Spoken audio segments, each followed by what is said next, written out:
Hey everyone, Arcology's here. I want to do a quick video on kind of how to use a vintage rack sampler in a hybrid setup.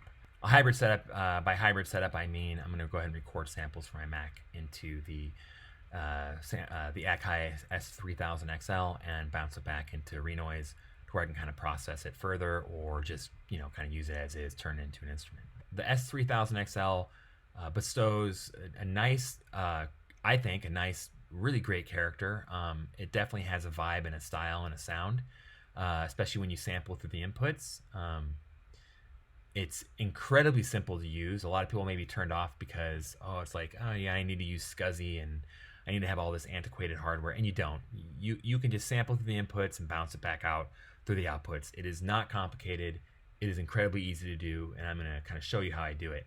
So yeah, as I said, using the hardware from the time is a great way to do it. I wanted to give a shout out here to DJ Bobby Light, aka Thought Forms, who is an amazing jungle drum and bass producer who absolutely nails that 90s sound. And in fact, I've listened to a few of his tracks, and I just assumed they were from the 90s. I mean, they are absolutely, it's 90s perfection, ambient jungle perfection. And he created a sound bank for the Korg Wave Station. It's 50 patches here. And that's kind of, I mean, these patches are so kind of complex and programmed so well that they can be expanded upon endlessly. You really only need to have this sound bank. It's I'll leave a link, as I said, I'll leave a link in the description, but it's for the Korg Wave Station VST. And that's one great way to get that sound, right? So you can use the hardware that they used back then, but in light of having to actually buy hardware and find a space for all this gear, just use a VST. No, I mean, no one's going to tell a difference, and no one's going to care because it's going to sound beautiful, right? And this sound pack is in my opinion, is a must buy. I use it in a few of the samples here that I'll show at the end of the video. I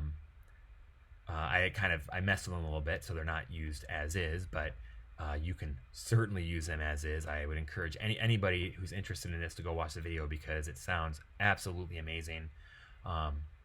It is probably the best, I would say the best ambient jungle intelligent drum and bass sound set you can find for any VST. Here there's a channel here on YouTube called Original Jungle Samples. Here, I just want to bring this up to kind of make a point. If you haven't heard of this channel, it's one of my favorite channels, and I absolutely love when they come out with a new video because it's so much fun to see where these producers got their samples from. I almost feel like it's a state of mind, right? And the reason I say that is because if you go through here, and this is the samples of Wax Doctor. Wax Doctor is, I mean, even thinking about it right now, he's probably my favorite producer of the era and one of my favorite producers of all time. The sound design is amazing. Everything fits so well that the guy's a genius, and I'm sure everybody here has heard of Wax Doctor, but if you haven't, definitely check him out. It's amazing. But yeah, this video or this channel is great because this one's called. They have the samples of Photech and a bunch of other people, producers. But just for an example, samples of Wax Doctor here, you can see where, like, it just looking through this, you can see where he got, you can see where he got the samples from for a lot of his tracks, and you're like, well, you hear people ask like, hey, what synths do I need to get these pad sounds and stuff. You start watching this channel and you're like, did this dude even have a synth? That's like a big part of the sound design is a state of mind. You sample things that you like, right? And that adds personality and kind of heart and character to your tracks. So anyways, what we're going to do here as an example is I have this pulled up here. Mark Snow, amazing composer. His X-Files music is iconic. And kind of just to get into that 90s mood, I'm going to sample things that I like. And so I'm going to go ahead and sample a snippet of this track. And so let's go ahead and move over to the S3000. Okay, so before we move over to the S3K, let's go ahead and just talk about routing. I don't have really a camera that I can use to kind of show the physical input, so I'm just going to describe it. The routing is very simplistic, so I don't think it'll be hard to kind of comprehend. This is my audio interface. I have a Mark V Motu. I don't really have an opinion on audio interfaces. I got this pretty cheap locally, so I went ahead and went with it. Yeah, you can use anything. It doesn't really matter. So I'm just going to describe my routing here. The Akai s3000xl I think the s3000xl version has digital in and out, right? It has SPDIF, and so does this audio interface. We're not going to be using optical or anything. I use that with the 5K though. As you can see, one great thing about this audio interface, and maybe something that you want to look for, if you have a lot of samplers, like I said, I have the S3K, the S5K, I also have an SP16 and the Polyan tracker. Those are my main samplers that I have and use that are hardware. And so for the S3000xl, anything that's coming out of 9 and 10, anything that I route out of 9 and 10 is going into the analog inputs of the Akai S3000, right? And then from the Akai S3000, I have the digital output going into my digital inputs here, right? Okay. So that allows me to kind of record it into analog and then bounce it out into digital. And that's what I want to do, because the S3000 doesn't have any kind of built-in resampling features, unfortunately. The S5000 has resampling that you can kind of resample after applying things and whatnot. But if you really can't do any kind of traditional resampling on the S3000 without bouncing things back and forth. But what I could do is I could you know, do some stuff on the S3000, bounce it out, and then bounce it back into the S3000 and do, you know, and just resample that way. And because I'm kind of recording it into my computer using a digital input, SPDIF, you know, I don't have to really worry about quality. You don't need to have digital inputs. You can use the normal analog. It's totally fine. Doesn't matter. Use whatever you got. That's the main thing here, right? It's just use whatever. But one thing that I really think kind of makes my setup, this hybrid setup, enjoyable to use is this software called Loopback by Amoeba. They're a smaller software company. They're great. They make fantastic software, and it's like perfect for anybody doing any kind of sample-based music. And one thing that I do, this is like the main part of the workflow here, right? The sampling workflow, is that I like having a loopback audio device. So I've used this loopback software to create a loopback audio device. And as you can see, if I go with my audio menu, you can see loopback audio is just an option. And that's this device right here, right? This software loopback device. And what I have is I have that going. This is just a pass through. So any kind of audio coming through here is going to pass through these inputs right here, these outputs, sorry. It's going to pass through 1 and 2 into these other output channels. This is all within the loopback audio device, right? This is all software stuff. The output channels are the loopback audio channels. And so as you can see, my loopback audio channels, anything that goes through there is going out to my channel 1 and 2 on my Motu audio interface. That's your main outputs. It's gonna hit my headphones. It's gonna hit the monitors if you have those hooked up to 1 and 2. But as you can see here, I also have it duplicated to 9 and 10. That means I can kind of just go ahead, anything that I'm monitoring, anything that I'm hearing, I can sample directly into my Akai. Having the ability to do that really makes it fun to use, because I can essentially go on YouTube and just dig through stuff, like just soundtracks and movie clips and people. I mean, there are so many channels on YouTube where people will just record vinyl, and you can essentially dig through the crates, if you will, and you know, just sample basically what it would sound like on vinyl. I don't have space for, you know, tons of vinyl and a turntable and stuff. I don't have space for that, so I don't have the option. But yeah, this is great. So anything that's coming through my device can go right into here, right into the S3K, and I'm ready to go. There is no crazy routing or hookup to have to do every time when I start with the machine. It's like literally ready to go, and that makes this software incredibly valuable to me. Anything that prevents me from having to get things configured before I do something, any kind of block to creativity that slows you down is gonna have a negative impact on anything that you do. Maybe not for some people, but for me it does. If I have to set up things every single time I want to use them, I probably will not use them that much. So yeah, this makes it incredibly simple to use, so I have that. But yeah, check it out if you want to look into it. It's a great piece of software. But yeah, let's move over to the S3K. Okay, so now we're looking at the S3000xl. Now, this S3000xl, like I said, I have the FX card and the filter card, and I also put in a new LED screen. I've had this for a long time, and I've upgraded it throughout the years. I have a SCSI to SD card installed, so everything's just kind of saved on the SD card. So if anything were to happen to this sampler, it would just I could just pop the card in. I could buy another one and pop it in there, and I'd be good to go. So yeah, that's really important to me, is to make sure you have any. You don't want to lose your hard work, basically. But anyways, so yeah, the first thing you want to do here is, and this, I'm just kind of going to go over the concepts here. This is not going to be like a full tutorial on the S3000, but just kind of the concept of how I use it in the hybrid setup. But ultimately, what we're doing is we're sampling a melodic or pad sound into the S3K. We'll add a filter to it, and then we'll bounce it back out into Renoise, and we'll turn it into an instrument, okay? So in here, we have this is the main menu that you get to when you turn the machine on. What we're gonna do is we're gonna go to the sample menu, and I'm just clicking over here on the left-hand side of the screen. There's basically the main modules. So we have the sample menu here. And I've already recorded the sample, but essentially what you want to do is I'll make a new one, and we'll just call it Zolce. It doesn't make a difference, whatever. So it's a new sample, and I want to make sure I'm recording it in stereo. It defaults to mono, but we want to record this in stereo. And one thing to kind of give it a little bit of character, you can sample it in at 10 kilohertz. I'm just going to keep it at 20, but you may want it for 10 for whatever you're doing. Maybe 10 sounds good to you. Record time, I'm just going to take 15 seconds of it. Yeah, so I've got it set up. I have my stereo. It's coming into the analog. That's the source.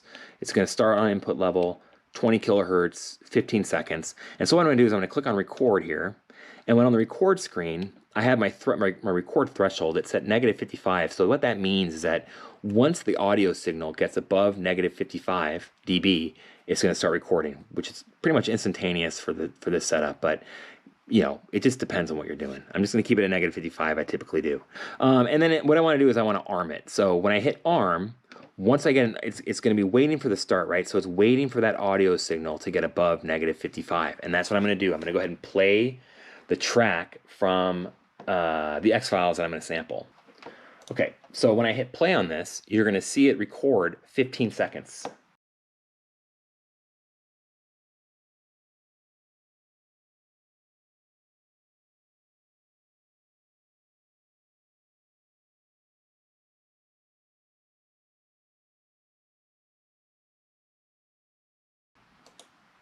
Okay, so as you can see with the waveform here, we've recorded 15 seconds of the audio. And now what I want to do is I need to assign that audio to a program, okay? So I'm going to go over to my single program here, my single, there's a single button. It's going to work in single program mode. So I have single, and then I'm going to go ahead and hit edit. And this allows me to edit programs. Now, since I'm just kind of bouncing back and forth, and I don't really intend to save any samples or programs on the sampler itself, I'm going to go ahead and just leave it as test program, all right? And so what I want to do here is I have my test program up. It's just a basic program. I'm going to go to key group, and in key group, I have one key group that spans C0 through G8, and that's fine because we want to have key tracking of the sample. We want to adjust the pitch based on whatever key we're hitting. And so the next thing I want to do is I want to add the sample that we just took. I want to add it to this key group. So if I hit the sample button, we can see that this you know, you can see here it says pulse L and pulse R. I was doing some sampling earlier and I just kept it as pulse. But if we go here and we select Zolce, all right, we have Zolce left and Zolce right? So on the top one, we're going to choose the left signal. And on the bottom one, this is Zolce sample.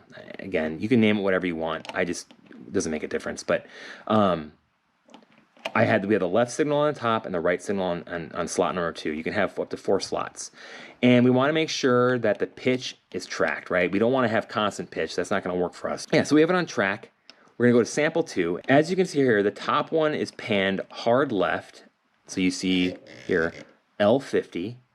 And then the second one is panned hard right over to R50 because the top one is the left signal, the bottom one is the right signal. We want it to be, it's in stereo, so we want to have pan hard left and right. And one thing that I personally like to do, you don't have to do this, but one thing that I like to do is I like to pitch the left one up, either up or down. I like to pitch it up a bit. So I'm going to pitch the left signal up 5, all right? I'm going to pitch not 5 semitones, but just 5, so you'll see 0.05, just a slight pitch adjustment. And then the second one, I'm going to pitch down 5, so it kind of evens out a little bit, right? Doing this, I think it adds a little bit of sound to it, but I feel like it sounds a little bit wider. I don't know. It's just something that I prefer. I don't do it all the time, but I do it most of the time. So that's just like a technique that's kind of cool. What we're gonna do next is we're gonna go over to main here. And I've already listened to the sample, you can preview it, but I've already done it. So, and we'll listen to it in Renoise in a second. But we have a filter, you can do it, you can adjust the filter. I have what I have here is I have filter 1. Again, I have the filter board on this, so I have a filter 2. If you just have a base model or you don't have any expansions, going to filter 2 won't do anything. It'll actually tell you don't have the filter board installed. But in filter 1, it's just a low pass filter. I have the low pass filter at 77, just a slight little low pass on it because there are some kind of some harsh high sounds in there. And then in filter 2, I have a high pass in there, so it's kind of like with a low pass and a high pass, kind of like a band pass filter, right? And this is all personal preference. This is kind of the sound that I like, so I'm just keeping it as is. And then you have envelope, but I'm not going to do anything with that because I'll just do it in Renoise. And so the next step that I want to do here, and again, we're doing this to kind of essentially color the sound, right? So there's a couple things we can do here. I'm not going to do it on this one, but I have the effects card installed, so I can do essentially 2 effects chains and then 2 different reverbs. I think it sounds fantastic, especially for kind of 90s techno. It sounds just amazing, but I'm not going to use it for this, but you can if you want. All I want to do here is I've recorded it in at C3. I'm going to go to tune here, and as you can see, I've pitched it down 12, okay? And so because I pitched it down 12, it will, when I play it back, just to sample it back into Renoise, it's going to use like the pitch adjustment algorithm, right, on the S3000 to kind of play it back, and that will bestow some character as well. And so that's what we'll go ahead and do. Okay, so we're in Renoise now, and what we want to do is we want to record the sample from the Akai into Renoise. Okay, so we're essentially bouncing it from the Akai into Renoise. So I'm on a blank, I'm on a blank instrument slot here on the right hand side. And to sample into Renoise, you got to make sure, if you go to Renoise preferences, you'll see that you want to make sure you have your input device set up so you can choose where you want where your audio is coming from. Yeah, so you make sure you have that set up. But I'm on a blank instrument here. I'm just going to click the record button. And here I have my audio from the Akai, the main outputs, going into line 3 and 4. All I'm going to do is I'm going to select line 3 and 4 because that's where my input's coming from. I'm going to hit start. And over on the Akai, you're not going to be able to see this, but I'm just going to hit the enter play button, and that will just play the sample at C3. But remember, we pitched it down 12. So I'm going to go ahead and just play it right now.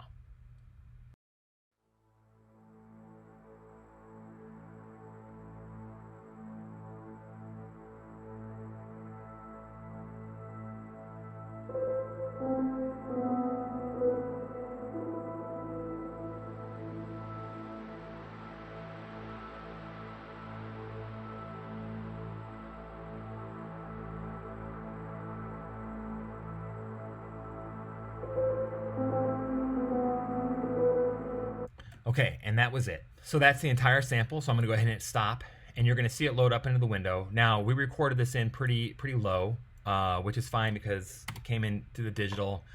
What I can do is I'm just gonna go ahead and crop it out, and I'm gonna hit F10 here to adjust the volume. I'm just gonna raise it by 12 dB.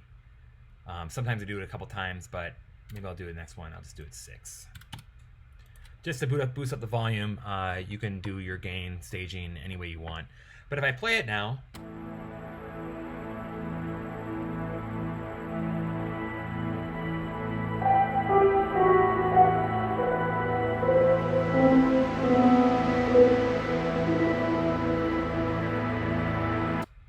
so you can already tell you can already tell like the character's there, right? It sounds really cool. I think it sounds great. I'm not going to use this entire thing, but I want to use like kind of a sample. Like I want to use like right about here. So what I'm going to do is I'm just going to take this, I'm going to crop it by using Command T. So I have this sample here, and depending on what your workflow is, you may want to save your original sample somewhere. But I don't. For this little tutorial, I'm not going to worry about it. So anyways, yeah, we have our main our sample here that we want to use, and so let's listen to what we got.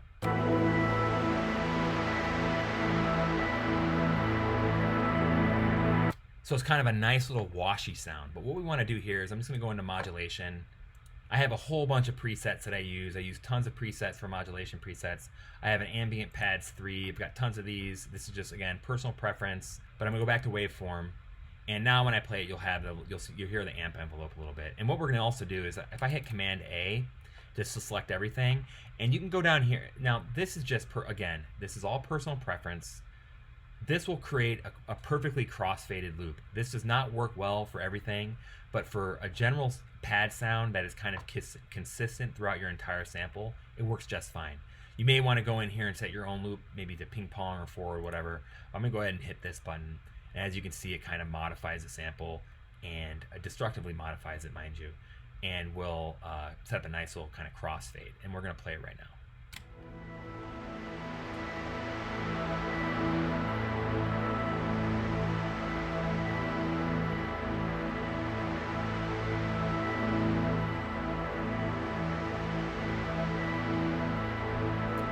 So yeah, that's not necessarily like atmospheric ambient jungle in your face, but it's, you know, it still sounds pretty cool, and I like it, and I could definitely use it for something. We can also pitch it up a little bit. Remember, we recorded it at minus 12 semitones. So if we play it up, it'll kind of get closer to the original pitch, but we can even pitch it higher.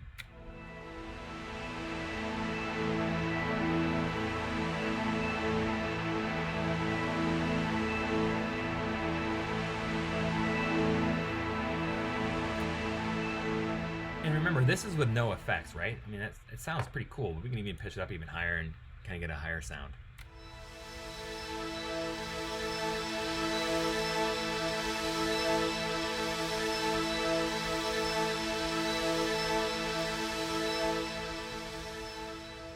So yeah, that's pretty much what I want to show you. So that's kind of like the hybrid workflow in a nutshell. You bounce, and this works for everything, any kind of sound you want. You don't have to use it for, it doesn't have to be just pads. It can be any kind of melodic samples. It can be any kind of breaks or anything like that. It's just basically a really fun way to bounce things back and forth. You know, you can adjust the pitch. You can use time stretching. And it's really a great workflow, and you don't have to worry about SCSI and stuff. You just use the inputs and the outputs, and you'll be fine. Yeah, so that's what I kind of wanted to show you. I will distribute this file. It will not include this wave station, but I would encourage anybody who wants to check out DJ Bobby Light's Thought Forms Ambient Jungle Pack. It's a no-brainer if you're producing this kind of music. It's really a must-own. So yeah, let's go ahead and listen to this. I have a whole bunch of samples in here, and I'll share this file. I guess there's a break in here too, but yeah, there's a whole bunch of samples in here. I'll share this file, and we'll just listen to a few right now.